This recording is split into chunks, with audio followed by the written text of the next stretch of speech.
Bonjour et Boker Tov, nous allons étudier aujourd'hui le Révi, quatrième montée de Parashat est mort dans le cadre du Bet Hamidrash Hillel. Bet Hamidrash fonda la mémoire du Rav Hillel Pevzner Zichrono Livracha. Notre étude commence au Perek Rav Gimel, 23e chapitre du livre de Vaïkra, Pasuk Aleph, verset 1. Nous allons étudier maintenant ce qu'on appelle Parashat Hamoadot.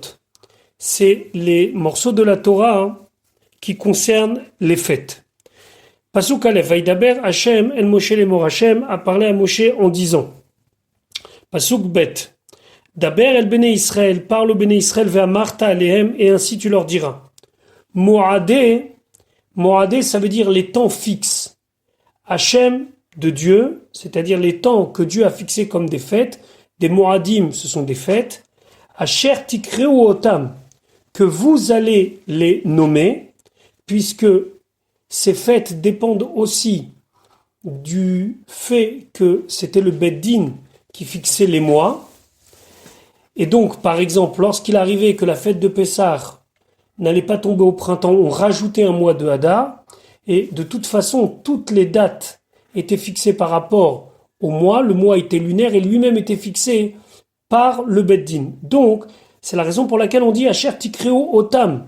C'est vous qui les nommez, c'est vous qui annonçaient qu'ils sont des fêtes, Mikra et Kodesh, ce sont des jours qui doivent être des convocations saintes, c'est-à-dire que chacun doit savoir que ces jours-là sont saints, et les Moadai, ce sont eux mes fêtes. C'est-à-dire que malgré que ça dépend quelque part de l'humain, puisque c'est le Bet Din qui va fixer le Rosh Chodesh et donc les dates des mois, et même des fois ne pas hésiter à rajouter un mois, ce sont les Moadé Hashem, ce sont les fêtes de Dieu et Dieu valide. Contrairement au Shabbat, où le Shabbat ne dépend pas de la sanctification de l'homme. C'est une sanctification qui a lieu depuis la création du monde, puisqu'il y a un dimanche, lundi, mardi, mercredi, jeudi, vendredi et un Shabbat. Ici, les fêtes dépendent de Tikreu Otam, que ce soit vous qui les appelez, qui les nommez. Rashi, Bet, Daber, El Bene Israël, parle au Bene Israël, Moadé Hashem. Donc les fêtes de Dieu. Assez Moadot, fête des fêtes, chez You Israël, afin que les Bnei Israël, Bahem, y soient. Mais la mède de là, on apprend, chez Me'aberim et Hashana, que des fois, on rajoute un mois de Hadar dans l'année, Al Galouyot, à cause des Bnei Israël qui étaient déjà exilés, chez Ne'aikru, Mimkomam, qui ont été déracinés de leur endroit, ça veut dire qu'ils ont quitté leur demeure. Là, l'autre les règles pour monter à Yerushalayim. Règles, c'est une fête de pèlerinage. Ve'adaim lo higiu le Yerushalayim, ils ne sont pas encore arrivés à Yerushalayim.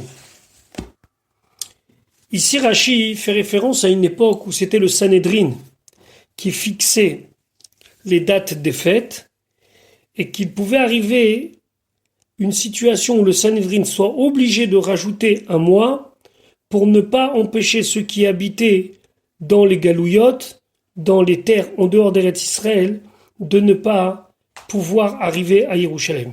C'est la raison pour laquelle Daber El Bene Israël, c'est au Bnei Israël de parler, de faire en sorte que tout le monde puisse participer à ces fêtes. Pasuk Gimel. Sheshet Yamim, pendant 6 jours, Te'ase Melacha. Le travail sera fait. Uvayom HaShevi, le 7e jour, Shabbat Shabbaton, c'est un repos complet, Mikra Kodesh, une convocation sainte, un temps qui est sanctifié, Kol Melacha, tout travail, Lota Asu, vous ne le ferez pas, Shabbat Il Hashem, ce jour-là est le jour de Shabbat pour Dieu, Bechol Moshvotechem, dans tous vos endroits où vous résidez. Alors, Rashi pose la question, Sheshet Yamim Ma'inyan Shabbat Etzel Moadot. Pourquoi on rappelle le Shabbat alors qu'on est en train ici de parler des fêtes? Le Shabbat, c'est une Kedusha qui est fixe et qui ne dépend pas de l'homme, alors que les Moadot dépendent de l'homme. Et la Metra, c'est pour t'apprendre chez Kol HaMechalel et Moadot, tout celui qui va profaner les fêtes, Ma'alim Alav, on lui considère Kehilu Chilel et HaShabbatot, comme s'il a transgressé Shabbat. Vechol HaMekayem et Moadot, et tous ceux qui accomplissent les fêtes, Ma'alim Alav, on lui considère Kehilu comme si Kiem et à Shabbatot, il a accompli les Shabbatot. Ici, il faut quand même souligner que lorsque Shabbat on dit Kol melacha lo ta'asu, c'est tout travaux est interdit. Alors que Yom Tov, on verra que melechet ochel nefesh, que le travail ou les travaux qui sont liés avec la préparation du repas peuvent être permis. On peut cuisiner à partir d'une flamme existante pendant Yom Tov, alors qu'on ne peut pas pendant Shabbat.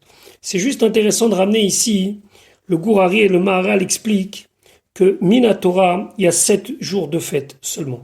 Il y a 7 jours où on doit faire des moadim. C'est vrai qu'après on va rajouter des jours par rapport à l'exil, etc. Mais quels sont ces 6 jours? Il y a 2 jours de Pessah, le premier et le 7e. Il y a 1 jour de Shavuot, il y a 1 jour de Rosh Hashanah, il y a 1 jour de Yom Kippour, il y a 2 jours de Sukkot, le premier et le 8e Shemini Atzeret. Donc en tout, ça fait 7. 7, c'est le nombre de jours de la semaine. Ça veut dire que dans une semaine, avec un Shabbat, ça complète quelque part tous les jours. Et ça équivaut à tous les jours de fête de l'année. Après, bien sûr, on a rajouté un 2e jour de Rosh Hashanah, un 2e jour de Yom Tov dans certains cas, 2e jour de Rosh Hashanah dans tous les cas, et 2e jour de Yom Tov pour ceux qui sont en dehors de Chutz La'aretz. Mais c'est intéressant de faire un lien entre les 7 jours de fête selon la Torah et les 7 jours de la semaine. Pasuk Dalet. Voici Moad et Hashem, les fêtes de Dieu. Mikra et Kodesh, ce sont des temps saints, des temps de convocation sainte. Rashi plus tard expliquera que ça veut dire qu'on a une mitzvah de manger, de boire et de bien s'habiller et de prier en l'honneur de ces jours-là. Asher Tikriu Otam, que vous allez appeler, que vous allez fixer Bemoadam dans leur temps. Et qu'est-ce que ça veut dire dans leur temps? Ça veut dire que le jour de la semaine où arrive, par exemple, le 15 Nissan, c'est Pessah, le Aleph Tishri, c'est Rosh Hashanah, alors que nous ne pouvons pas intervenir dans le choix du Shabbat. On ne peut pas dire, voilà, on s'est trompé cette semaine, finalement le Shabbat va tomber dimanche ou va tomber lundi. Shabbat ne dépend pas de Asher Tikriu Otam, c'est simplement Yom Tov. Et les Moadé Hashem, les Mala, Pasuk Bet, on avait vu plus haut, Medaber Be'ivur Shana. Là-bas, on parlait que le Beddin devait parfois rajouter un mois dans l'année. Vekan Medaber Bekidush HaChodesh, et ici, il parle de la mitzvah qui est mensuelle de sanctifier le nouveau mois. Maintenant, la Torah va nous parler de la première fête du calendrier.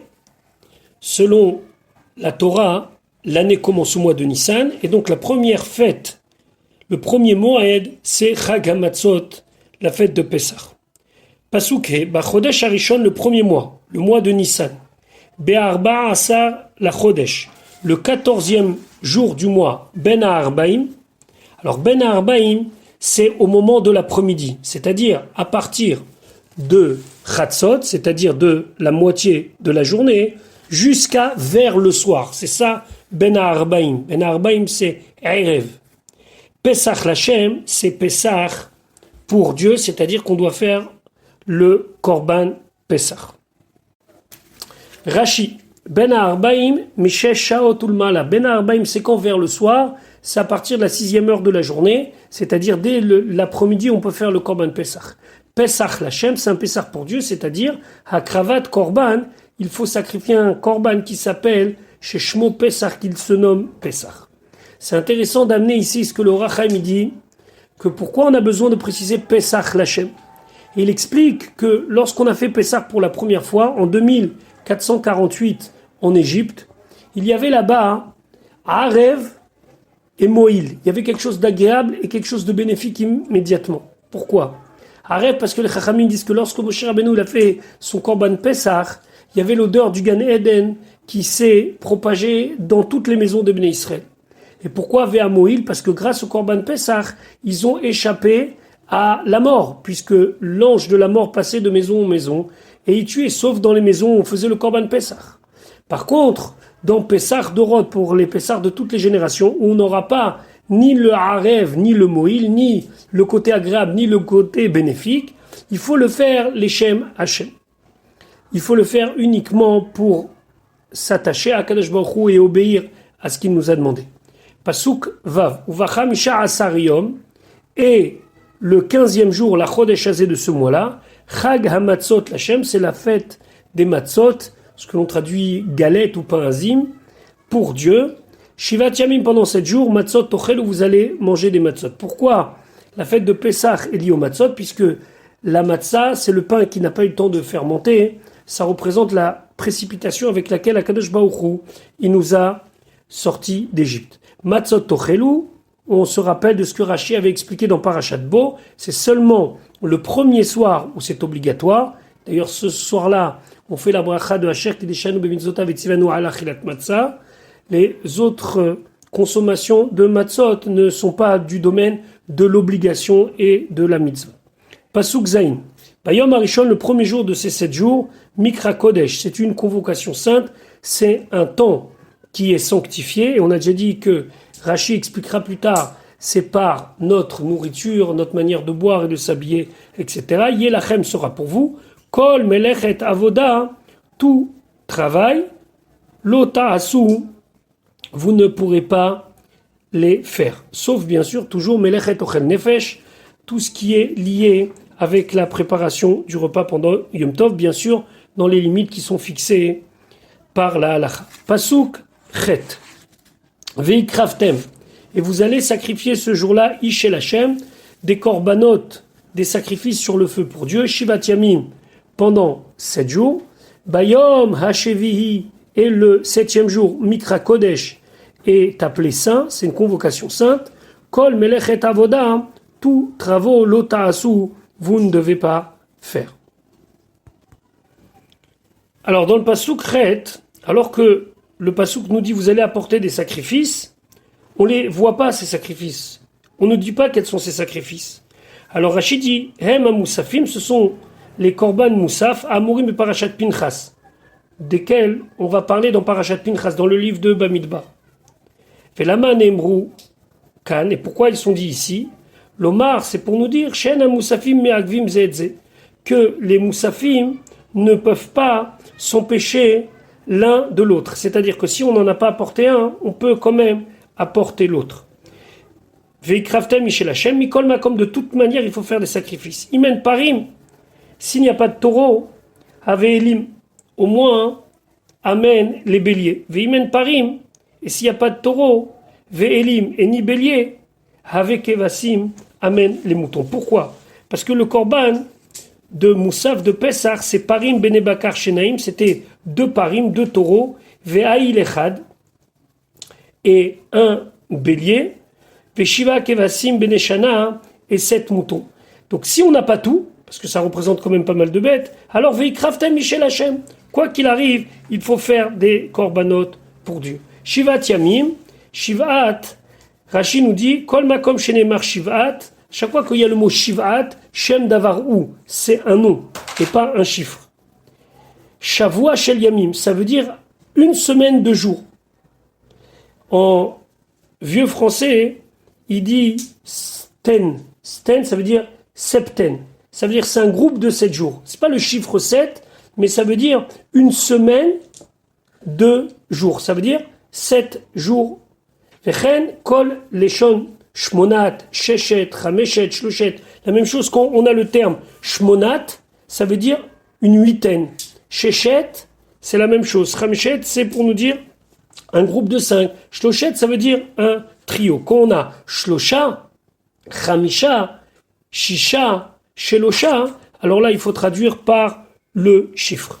Melechet avoda, afilu, melachot achashuvot lachem, avoda vetzorech.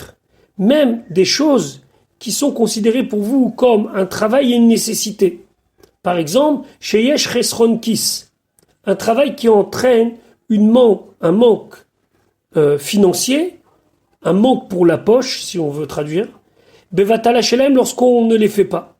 Kegon davaravet, par exemple, une chose qui va se perdre si on ne le travaille pas. Car evantim Torah de Kohanim, ainsi nous dit Rashi, j'ai compris de Torah de Kohanim, des katan, et comme on a enseigné là-bas, Yachol, Af, Rulo Shel Moed, Yasur, Bimlechet Avoda, est-ce que c'est possible aussi que Chol HaMoed, les jours intermédiaires de la fête, entre le 1er et le 7e jour, ils sont aussi interdits, Bimlechet Avoda. Et donc, par déduction, Rashi a compris que Melechet Avoda, ça veut dire un travail qu'on aurait pu croire qu'il est interdit pendant Chol HaMoed, mais il ne l'est pas interdit pendant Chol HaMoed. Donc de quoi on parle? D'un travail que je suis obligé de faire parce que sinon je perds de l'argent. Chol HaMoed, je le fais.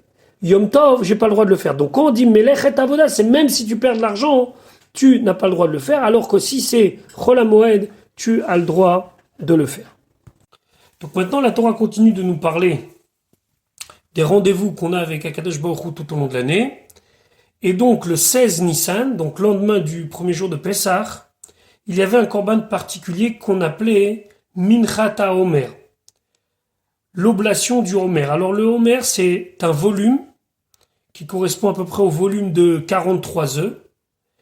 Et ce volume-là, ce Homer, donc cette mesure était remplie de séorim, d'orge, et on devait, dès le deuxième jour de la fête de Pessah, offrir ce Homer comme signe du début de la nouvelle récolte. Rabbi Akiva disait, pourquoi la Torah nous a demandé d'amener le Homer à Pessah? Parce que Pessah, c'est le moment de la récolte, et Akadosh Baruch Hu, il a dit, amenez devant moi le Homer afin que je bénisse votre récolte. Donc c'est pas le moment où tout de suite on va tout récolter, on sait qu'il y a plusieurs étapes dans la récolte, mais ça y est, c'est le printemps, donc normalement la récolte est en partie arrivée à maturité et on peut la récolter. Alors en signe de reconnaissance envers Akadosh Baruch Hu nous demande d'amener un Homer. Donc c'est ce que nous voyons tout de suite au Pasuk Tet. Vaïdaber Hashem el Moshe les morts. Hashem a parlé à Moshe en disant, Pasuk Yud, Daber el Bnei Israël, parle au Bnei Israël, va Martha Aleem, et tu leur diras, Kitavou el Haaretz, lorsque vous viendrez dans la terre, Asher ani noten lachem, que je vous donne, on parle ici de la terre d'Eretz Israël, ou Ktsartem et Ketsira, et donc vous allez récolter la récolte, va Vetem et Homer, vous allez amener un Homer, donc c'est un dixième de Efa, c'est une mesure, un volume, Reshit Ketsirechem, donc c'est le prémisse de votre récolte, El HaKohen au Kohen. C'est intéressant ici de souligner que le mot Noten Lachem est écrit Nun Tav Nun Sofit. Vous savez que dans la Torah, il y a le Kri et il y a le Ktiv. Il y a des fois des mots qui sont marqués d'une certaine manière, mais qu'on lit d'une autre. Si on devait écrire Noten, on aurait écrit Nun, Vav, Tav et Nun Sofit. Quand c'est marqué Nun, Tav et Nun Sofit, on peut lire Nathan. Si quelqu'un, par exemple, ne prépare pas la lecture de la Torah, il serait enclin à lire Asher Ani Nathan Lachem. Mais il faut lire Noten Lachem. Quelle est la différence entre Noten et Nathan? Nathan, c'est au passé. Il nous a donné. Noten, c'est il nous donne. À travers ce cri et ce ktiv, on veut nous rappeler que la terre d'Eretz Israël n'est pas une acquisition éternelle. Et que si on mérite la terre d'Eretz Israël, alors la terre d'Eretz Israël nous est donnée. Mais si on ne la mérite pas, alors la terre d'Eretz Israël ne nous accepte pas. C'est comme si Akadosh Baruch Hu, constamment, il nous la donne. Il n'y a rien d'acquis concernant la terre d'Eretz Israël. Reshit Ketsirechem, Rachid expliquait, Shete Rishona la Katsir. C'est la première chose que l'on a récoltée. Homer, à Sirita Efa, c'est un dixième d'une mesure qu'on appelle le Efa, Kachai Tashma, et son nom c'était Homer. Que mot comme Vaya Modou par Homer, ils ont mesuré avec le Homer. Donc comment ça se passait? Le deuxième jour de Pessah, donc le 16 Nissan, on faisait donc tous les corbanotes qui étaient obligatoires, plus un Homer. Donc cette mesure-là est une oblation, est une minchat sibour, ça veut dire qu'on en faisait une pour tout le clan Israël. Maintenant, on prenait d'Avka de l'orge, principalement de l'orge, et après il y avait tout un processus de préparation pour faire cette mincha, pour faire cette oblation. Pasuk Yudalef, Ve'enif et Haomer. Il va lever et balancer le Homer Lifnei Hashem devant Hashem, Lirtzonchem, afin que ce soit agréé pour vous, Mimachorat HaShabbat, le lendemain du Shabbat. Le Shabbat ici désigne le premier jour de la fête de Pessah. Yenifenu HaKohen, le Kohen va balancer le Homer, et on va voir dans Rashi que signifie ce balancement, de quelle manière on l'accomplissait. Rashi donc, Yudalev ve'enif, kol tenufa, tout balancement, lorsqu'on parle de balancer dans la Torah, c'est molichou mevi, c'est faire aller et venir, ma'ale ou morid, faire monter et descendre, molichou mevi. Alors, quel était le sens de faire aller et venir cette mincha, la'atzor ruchot raot, c'est pour retenir les mauvais vents. Ma'ale ou morid, ça veut dire faire monter et descendre, la'atzor tlalim raim, pour retenir la rosée qui est mauvaise. Il est bien connu que normalement la rosée n'est jamais mauvaise. Alors c'est quoi tlalim raim? En vérité, c'est lorsque la terre est trop humide. Et donc humide, c'est jamais bon si c'est trop. Donc vous verrez que le fait de mettre sur les côtés, c'est-à-dire d'aller et venir, c'est pour enlever les mauvais vents, monter et descendre, c'est pour symboliser la rosée qui vient milemala les matins du haut vers le bas. L'irtzonchem, im takrivu kemishpatazek, si vous allez faire et le sacrifier, l'approcher, kemishpatazek comme cette loi-là, yé le ratzon lachem, ce sera agréé pour vous. Mimachorat ha-shabbat, qu'est-ce que ça veut dire le lendemain du Shabbat? Mimachorat yom tov harishon shel Pesach. C'est le lendemain du premier jour de Pesach, c'est le 16 Nissan. Des fois, Yom Tov est appelé Shabbat. Par exemple, on a des psukim, on dit Uvayom Arishon Shabbaton. C'est un jour de Shabbat, un jour chômé. Sheimata Omer Shabbat Bereshit. Si tu dis que c'est le Shabbat Bereshit, ça veut dire le Shabbat de la semaine. I ata yodea eze. Tu ne sais pas de quel Shabbat on parle quand on dit Mimachorat Shabbat. C'est-à-dire ici, le mot Shabbat peut s'interpréter de deux manières. Ou Shabbat, ça veut dire la fête, ou Shabbat, ça veut dire un Shabbat. Si tu dis Mimachorat Shabbat, tu feras le Homer le lendemain du Shabbat. De quel Shabbat de l'année? Il y en a plein des Shabbats dans l'année. Par contre, si tu dis Mimachorat Shabbat, et le sens de Shabbat, ici, ça veut dire le lendemain du premier jour de Pessah, ici, ça a un sens. Cette interprétation a fait beaucoup de disputes entre les Tzdukim, les Sadducéens, qui prônaient une interprétation littérale de la Torah, et les Proshim et les Chachamim qui, eux, prônaient une interprétation avec l'enseignement oral. Et donc le mot Shabbat, selon la tradition de nos Chachamim, signifie ici le lendemain du premier jour de Pessah. Pasuk Yudbet va sitem et vous ferez Beyom Hanifrem et Haomer, le jour où vous allez procéder au balancement du Homer, comme on l'a vu dans le pasuk précédent. Keves Tamim, un agneau qui sera sans défaut, Ben Shenato, qui est dans sa première année, Le'ola comme Korban Ola, l'Hachem pour Hachem. Rachid de préciser, Yudbet va Sitem Keves, Chova la Omer Uba. Chova, c'est une obligation qui accompagne la Omer, donc cette mesure d'orge, Uba, il vient. Et donc, comme il y a Korban, il faut aussi rajouter sa mincha et ses nesachim, ses libations et ses oblations.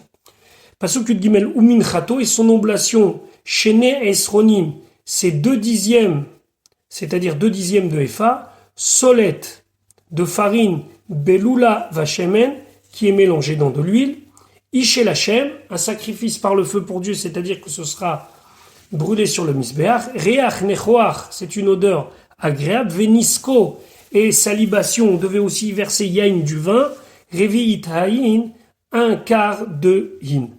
Rashi ou minchato, minchat nesachav, c'est l'offrande qui va avec ses libations. Libation, c'est ce que l'on verse sur le misbeach. Shene esronim, kefulaïta. C'était le double par rapport à ce que l'on amène habituellement pour un agneau. Venisko yain revi'it haïn. Rachid expliquait afalpi sheminchato kfula, même si son oblation est double par rapport à d'habitude, lorsqu'on amène un agneau, en nesachav kefulim, les libations ne sont pas doublées et il suffira d'amener un revi'it de in simplement. Yud Dalet, velechem et du pain, vekali vecharmer, de grain qui est grillé et de gruau. L'otochel où vous ne pourrez pas manger, ad etzem ayomazé, jusqu'à ce jour-là, ad aviachem, jusqu'à que vous apportiez et korban elokechem, le sacrifice de votre Dieu, chukat olam, c'est une loi éternelle, les dorotechem, pour toutes vos générations, Bechol Moshvotechem, dans tous les lieux où vous allez résider. Rachid expliquait, Vekali, c'est quoi? Kemach, c'est de la farine.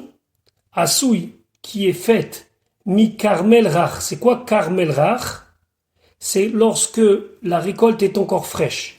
Chez Meya Beshin Oto Betanour, d'abord, on va faire sécher les grains dans le four et après, simplement, on va les broyer et les transformer en farine. Vecharmel, hem kelayot. Kelayot, c'est-à-dire ce sont des graines qui sont consommées telles que, chez Korim, qu'on appelle en vieux français quelque chose comme grenaille.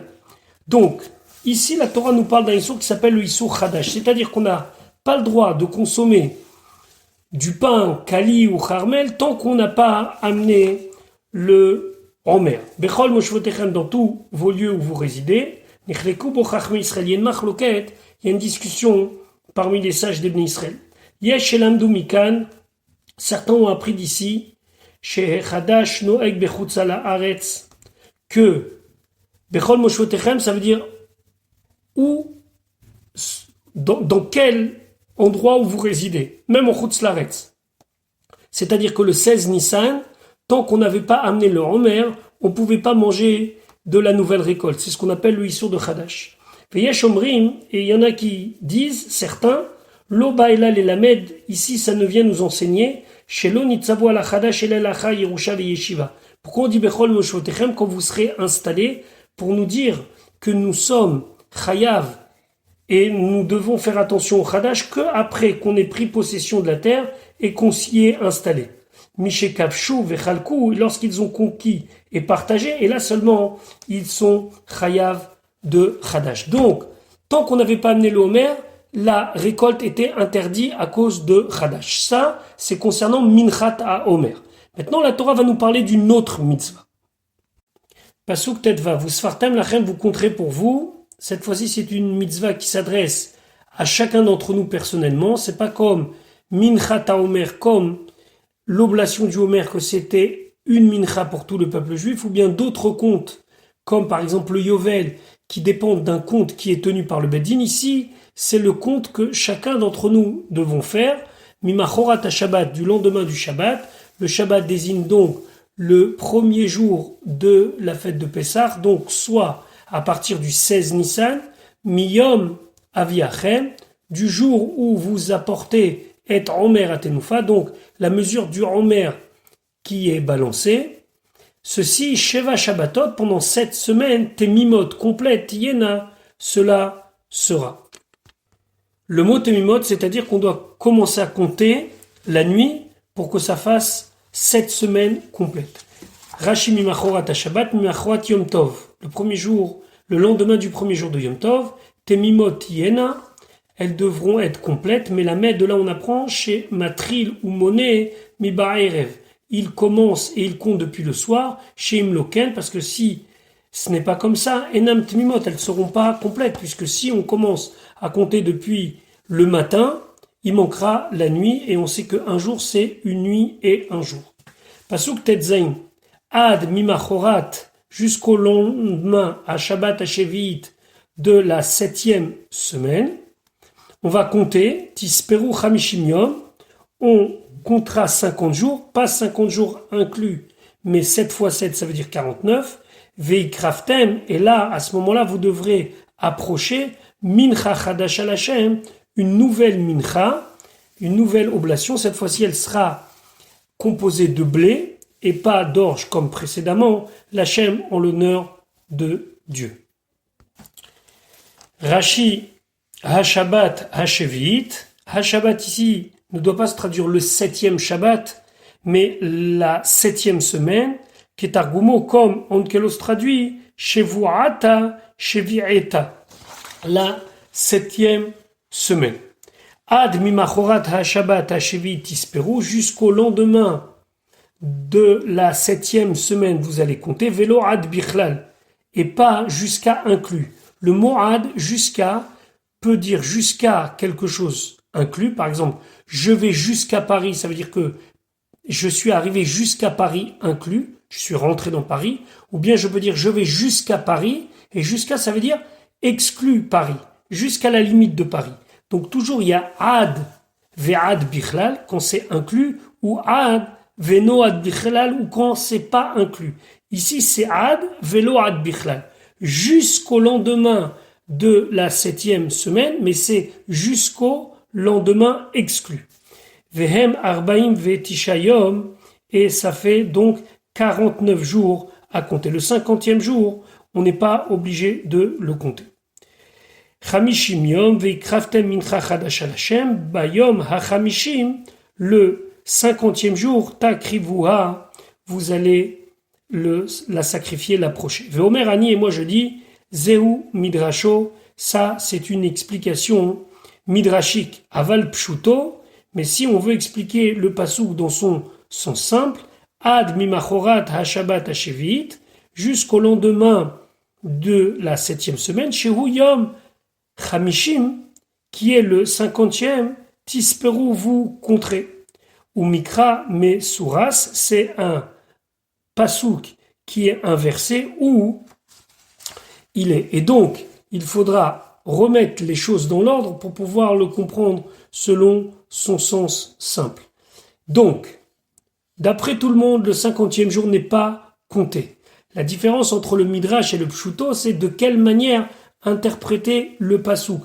Pas dans son sens, mais dans la manière de l'expliquer littéralement. Mincha Chadasha, Rachid expliquait, Iha Mincha Arishona, She'uv'a Min HaChadash. C'est la première mincha, c'est la première oblation que l'on apporte du Chadash. Le Chadash, c'est la nouvelle récolte. On se rappelle que le coup d'envoi de la nouvelle récolte, c'était le Homer, et donc la fin, c'est cette mincha Chadasha.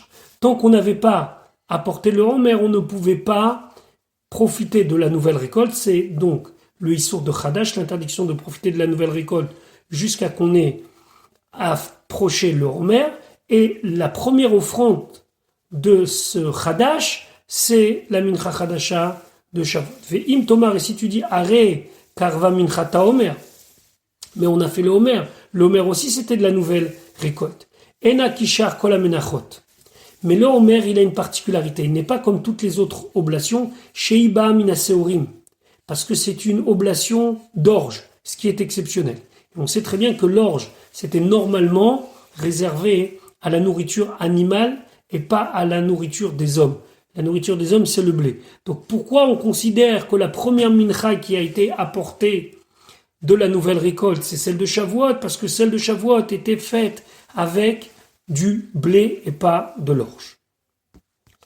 Pasuk Yudzaïn, Mi moshvotechem, de la récolte des endroits où vous êtes installés.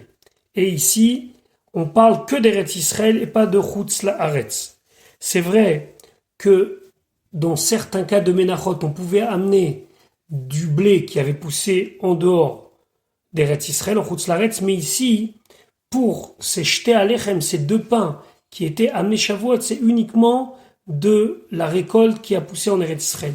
Tavi, où vous allez amener Lechem Tenoufa, un pain pour le balancement, Shetaim, 2, en quantité de 2, Shene Esronim, 2 dixièmes solettes de farine de blé tiena ils seront, Chametz Teafena, il faudra les cuire afin qu'ils soient Chametz, c'est-à-dire qu'ils fermentent, Bikurim Lachem, ce sont des prémices pour Hachem. Donc c'est le korban particulier de la fête de Shavuot qu'on appelle le Shte Halechem, les deux pains. Rashi Yudzaï mimoshvotechem, velo mechutz haaretz, et pas d'en dehors de la terre d'Eretz Israël. Nous avons vu précédemment dans le pasuk Yud-Dalet qu'il y avait une machloket concernant le Issur Chadash, l'interdiction de manger de la nouvelle récolte avant d'amener le Mincha Taomer. Est-ce que c'est en Chutz Laaretz ou bien c'est que en Eretz Israël? Mais ici il n'y a pas de machloket. Ici mimoshvotechem, ça veut dire de la récolte qui a poussé en Eretz Israël et pas en Chutz Laaretz. Lechen Tenoufa. Ici, lechem tenoufa, ça veut dire lechem terouma. Tenoufa ici, ça veut pas dire balancement, mais ça veut dire prélevé. Hamuram lechem gavoa, qui a été prélevé pour Hachem. Vezohi ha-mincha achadasha amura lemala, et c'est la nouvelle mincha, la nouvelle oblation dont on avait parlé précédemment dans le pasuk Tetzain. Bikurim, c'est une mincha, une oblation de prémisse, rishona lechol ha-menachot. C'est la première de toutes les oblations. Af le minchat kenahot abba mina seorim, même si c'est une oblation à base de seorim, à base d'orge, par exemple, la mincha qui était amenée par la femme sota, quand même, l'otikrav min hechadash kodem lishte alechem. On ne pourra pas amener avant qu'on ait amené les shte alechem, les deux pains du jour de Shavuot.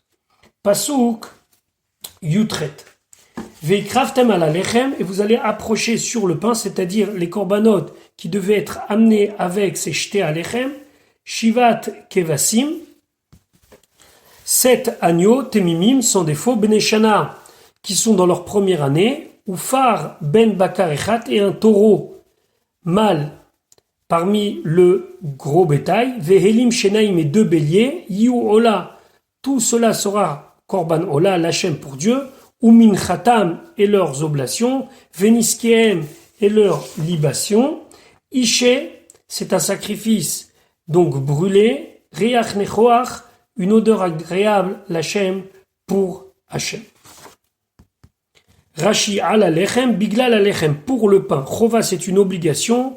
La lechem, pour accompagner les 2 pains que l'on amenait le jour de Shavuot, les shte alechem. Ou minchatam veniskeem, kemishpat mincha ou nesachim, selon les lois de l'oblation et des libations, amefurashim, qui sont expliquées, bechol be'ema, pour chaque sorte d'animal, beparashat nesachim, dans la paracha qui parle des libations, ce sera plus tard dans le livre de Bamidbar. Selon l'animal, il y avait une quantité de menachot, d'oblations et de nesachim qui devaient être amenés. Chez le Sheh Isronim la part, 3/10 de Efa par taureau, ou Shne Isronim laïl, 2/10 pour un bélier. Veisaron, la keves, est 1/10 par mouton. Zoya mincha, ça c'est pour l'oblation. Venesachim, pour les libations, ce qui était versé. Chatziaïn la part, 1/2 par taureau, ou Shlishitaïn la haïl, 1/3 de in par bélier, Urviitaïn et 1/4 de in, la keves par mouton. Et donc ici, la règle était appliquée par rapport au nombre d'animaux, c'est-à-dire 7 agneaux, 1 taureau et 2 béliers. Il fallait amener proportionnellement les menachot et les nesachim qui correspondaient. Pasuk Yutet va à sitem et vous ferez seir izim echad, un chevreau, les khatat comme korban khatat, précédemment c'était des korban ola, ou shne chevasim beneshana, et 2 moutons qui sont dans leur première année, les evar shelamim comme korban shelamim. Alors Rashi de nous expliquer, Rashi Yutet va sitem seirizim, et vous ferez un seirizim. Seirizim c'est un chevreau. Rashi se pose la question, Yachol, est-ce possible de dire que Shivat hakevasim ve'aseir amorim kan, les 7 moutons et le bouc qui sont mentionnés ici, ça correspond au Shiva hakevasim ve'aseir amorim beparashat apikudim. Est-ce que ça correspond aux mêmes 7 moutons et au bouc que l'on parle dans le Chumash apikudim? Le Chumash apikudim, c'est l'autre nom du Chumash Bamidbar, et ça ici fait référence à un morceau de Parashat Pinchas. Parce que là-bas, dans Parashat Pinchas, on nous parle des korbanot de la fête et on a l'air de nous dire que c'est presque la même chose. Alors Rachid dit non. Pourquoi? Quand tu arrives pour voir le nombre de taureaux et le nombre de béliers, enamhem, tu vois que c'est pas la même chose. Pourquoi? Parce que ici, on a un certain nombre de parim et de ilim, et là-bas, on a un autre nombre. Pourquoi? Parce que là-bas, on dit parim bene bakar shenaim ve'il echad. Là-bas, on parle de 2 taureaux et d'un bélier, alors qu'ici on parle d'un taureau et de 2 béliers. Et mort meata, donc tu comprends que même si une partie du texte a l'air ressemblant et on croit qu'on parle de la même chose, pas du tout. Ici dans Parashat Emor, on nous parle d'une chose, ilou leatzman, ceux-là sont à part, ve'ilou leatzman, mais plus tard dans Parashat Pinchas, on nous parlera d'autres choses, même si les deux sont liés à la fête de Shavuot. Elou karvu biglal halechem, ceux-là sont offerts par rapport au shte alechem, aux 2 pains, donc ceux de Parashat Emor, Vehelu, et ceux qui sont dans Parashat Pinchas, plus loin, les Moussafim, ce sont des korban Moussaf, ce sont des korban supplémentaires qui viennent aussi en l'honneur de Shavuot, mais qui sont différents de ceux dont on parle ici. Pasuk Chaf. Vehenif a Kohen Otam, le Kohen les balancera à la Lechem Abikurim, sur le pain des Bikurim, ça veut dire pour le pain des Bikurim, Tenoufa Lifne Hashem, c'est un balancement devant Hashem, Al Shene Kevasim, sur les deux moutons, Kodesh où ils seront saints, l'Hachem pour Hashem, la Kohen pour le Kohen. Alors ici, a priori, la Torah vient nous rajouter un détail et nous dit Rashi Chaf, Vehenif a Kohen Otam Tenoufa, Melamed. De là, on apprend chez Teronim Tenoufa Chaim. Ils ont besoin d'être balancés alors qu'ils étaient encore vivants. Yachol Kulam, est-ce que c'est possible de penser que c'était valable pour tous? Talmud Lomar, non. Al Shene Kevasim, sur les deux moutons seulement. Kodesh Iyu, ils seront Kodesh. Pourquoi on a besoin de préciser ici puisqu'on nous parle de Korbanot? Les filles chez Shalme Yachid, puisqu'un Korban Shlamim qui est amené par un particulier. Kodashim Kalim. Ils sont considérés dans la catégorie des Kodashim Kalim, des saintetés, des Korbanot saints, mais de moindre sainteté. Ou Skak Lomar, on a besoin de dire que quand c'est des Shalmei Tzibour, des Korban Shlamim communautaires, comme c'est le cas ici, puisque c'était pas des Korbanot qui étaient amenés par chacun, mais c'était des Korbanot qui étaient amenés une fois pour tout le clan d'Israël, Shehem Kodesh Kodashim. Là, quand c'est des Shlamim communautaires, ils sont pas de moindre sainteté, Kodashim Kalim, mais ils sont Kodesh Kodashim, saints de saints. Donc, une fois qu'on a fini avec tous les korbanot, la Torah nous dit Pasuk Chafalef ou Kratem, et vous appellerez, vous convoquerez Be'etzem Hayom Hazeh, ce jour-là, Mikra Kodesh, une convocation sainte, Yelachem, ce sera pour vous, Kol Melechet Avoda Lotasu, vous ne pourrez pas faire de travail, Chukat Olam, c'est une loi éternelle, Bechol Moshvotechem, dans tous les endroits où vous allez résider, inclus Chutz Laretz, les Dorotechem, pour toutes vos générations. Et là, la Torah finit par nous parler d'autre chose, une mitzvah qui n'est pas liée avec Shavuot, mais il y a une mitzvah générale, mais qui concerne la récolte.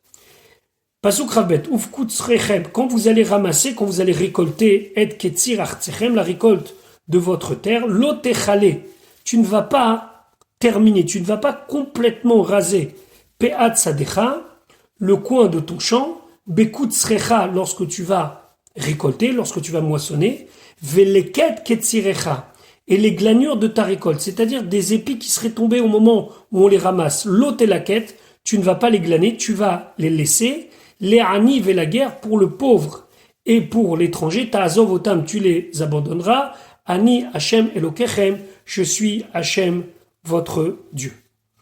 Ufkutzrechem, Rashi nous dit Chazar Veshana, la Torah répète ceci, alors qu'on l'avait déjà appris précédemment, pour nous dire la Avor Alem Bishne Lavim, pour nous dire que lorsque on transgresse cet interdit, c'est-à-dire qu'on rase complètement nos champs, ou bien qu'on ramasse tous les épis, même ceux qui sont tombés sans faire exprès, on transgresse deux interdictions de la Torah. Amar, il a dit Avar Dimas Berabi Yossi. Avar Dimas, c'était un Tana, fils de Rabbi Yossi. Mara Katuv Litna, pourquoi la Torah, elle a mis cette mitzvah Be'emtsa Arigalim, au milieu de toutes les fêtes. Pesach Va'atzeret, Mikan, ici on nous parle de Pesach et de Shavuot, Ve'Rosh Hashanah ve'Yom Kippour ve'Chag, et puis après on va voir qu'on nous parle de Rosh Hashanah, de Yom Kippour et de Sukkot, Mikan de l'autre côté. Pourquoi en plein milieu on nous parle de Péa et de Leket? Et la maîtra c'est pour nous apprendre. Shekol Hanoten Leket Shicha ou Péa. Tout celui qui donne Leket, Leket ce sont des épis qui tombent et qu'on ne doit pas ramasser. Au maximum 2. Shicha, c'est qu'on a oublié une gerbe, on ne doit pas retourner la prendre. Ou Péa, et qu'on laisse un coin du champ, les Ani aux pauvres, Karaoui, comme il convient, il y a beaucoup de lois là-dessus. Maal et Alavakatouv, le passage qui considère, Keil ou comme si Bana Bet Amikdash, il a construit le Bet Amikdash, Ve'ikriv Korbanotav Betocho, et qu'il a fait les sacrifices à l'intérieur de ce Beth Amikdash. C'est pour ça, pour nous dire, vous voyez qu'on parle des Shalosh Regalim, qu'on monte au Beth Amikdash, on fait des sacrifices, etc., etc. Sachez que vous, en respectant la loi de PA, du coin du champ, de l'équette, des épis qui sont tombés, qu'il ne faut pas reprendre, et de Shicha, ou bien des gerbes qu'on a oubliées, eh ben, il faut savoir que c'est comme si on a construit le Beth Amikdash et on a fait des korbanot. Ta'azov, ça veut dire abandonner. Hanach lifne, laisse devant eux, vehem yilketu. Et eux, ils doivent ramasser. Ve'en lecha lesayea, tu n'as pas à les aider, les achad mehem à un, deux, donc tu abandonnes la chose, et c'est à eux de ramasser. Ani Hashem Elokechem, je suis l'Éternel, votre Dieu. Et on sait très bien que lorsque la Torah dit ça, ça veut dire Ne'eman leshalem sachar, je suis fidèle et je récompense ceux qui le méritent. Voilà pour aujourd'hui, je vous souhaite une bonne journée. On se retrouvera Bezrat Hashem demain pour la suite de l'étude de notre paracha.